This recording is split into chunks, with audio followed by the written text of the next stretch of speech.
Here's how to survive Escape Halloween 2023. I'll go over general festival info, including tickets, lockers, and stages. Then I'll go over transportation and give you some pro tips that will help you crush it. For your ticket options, you have GA, GA+, and VIP. Escape sells out almost every year, and so the prices end up going up. So if you do plan on going, lock your tickets in early because everybody wants to party on Halloween. GA Plus is a complete waste of money.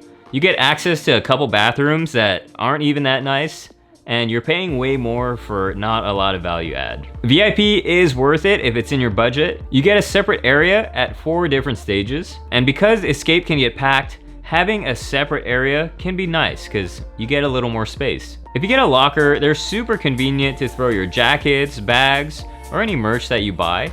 That way you don't have to lug everything around. They also work as a great meeting spot for your crew. Now let's go over the stages. The main stage is the Grim. This Grim Reaper will host most of the bigger acts, and this stage is furthest from the entrance, about a 10-minute walk or so. This stage has the biggest production with all of the lasers and lights that you want. Next up, we have the Feeding Grounds. This is a cave with spiders and webs above you. They usually have dubstep and bass artists here, and it also has amazing production with hella lasers. This one is right next to the entrance, and so you can't miss it. Next, we have the Sanitarium. This is probably the creepiest looking stage up close, but from afar, you can't really tell what's on the stage. So it doesn't really look that nice in my opinion. It's a smaller tent and they put way less resources into this stage compared to the other ones. Here they'll have different genres each day. So in 2022, Friday was all hardstyle and then Saturday was all house. This one is in between Grim and the Feeding Grounds. Now all 3 of these stages are in tents, so they can get packed, especially for big name artists. So make sure you get to your favorite artist a bit early to reserve a good spot, but even still, you might be packed like sardines inside. Next up, we have the Sewer District. This is a techno stage by Factory 93, right behind the Feeding Grounds. The crowds here are usually smaller and a little bit older because young people usually don't like techno. 2023 will also have a new 5th stage, and they'll also have after parties inside the venue. So that'll make traffic a little better as you're leaving. In Escape, they have a section called Crazy Town, where they'll have all sorts of art, stages, and characters. The Butcher is a butcher house with hanging body bags. So spoopy. They'll play music here too, and they'll have DJs spinning here all night. Poison Ivy is a room with neon paint splattered everywhere, and this giant Mario killer plant in the middle.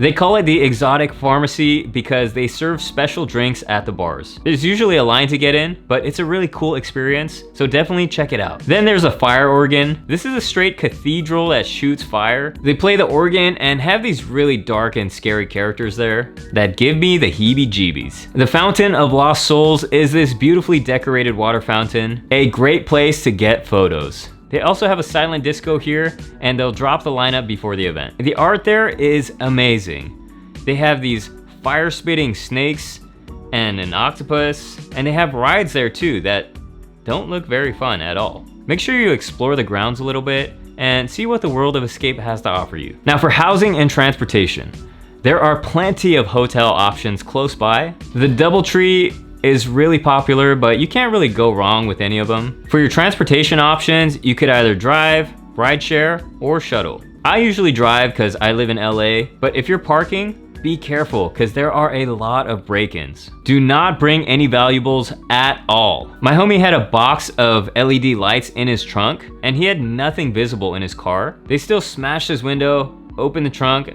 and took the lights, which was like a decade of sentimental stuff and like $500 worth of lights that they probably just threw away after. So be very careful where you park, especially if you're not parking in the designated lots. There are 3 parking lots, the green, blue, and purple. They do have security roaming these lots, so these are definitely safer than parking on the street or in those side small lots. Now, these are all free lots.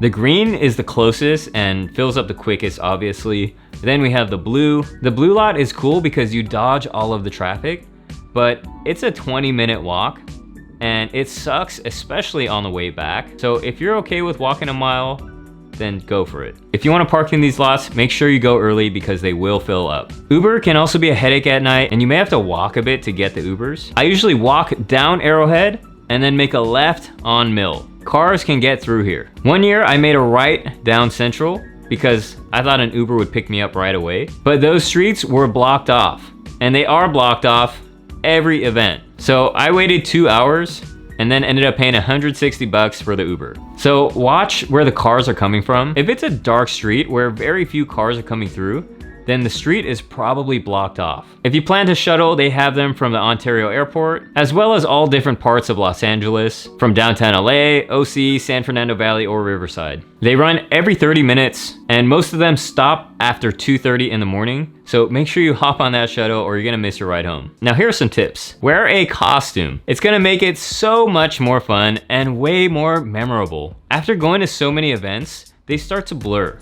but the ones where I'm dressed up, I never forget those. People might also recognize you in your costume, and it's a great conversation starter and a way to meet new people. Overall, it just makes the night a little more special. Theft is very high because it's Insomniac and in San Bernardino. There are gonna be bad actors, and so you wanna be vigilant, but don't spend too much time thinking about them. What you can do is get these mini locks from Amazon for like $5, and it gives you peace of mind so you could stay present and really enjoy the night without having to worry about your things getting jacked. Also, be open-minded to trying new things. Don't just stay at one stage the whole time because all your favorite artists are there. Check out all the stages if you can, and definitely go to Crazy Town and wander around a bit because you'll never know what you'll find. If you miss a DJ set, it's not gonna be the end of the world. There's probably another DJ crushing it, and who knows, your favorite part of the night might just be you hanging out with your friends, walking around the town. So wander around, explore those new horizons, and make some great memories. If you like this, you're gonna love the next one.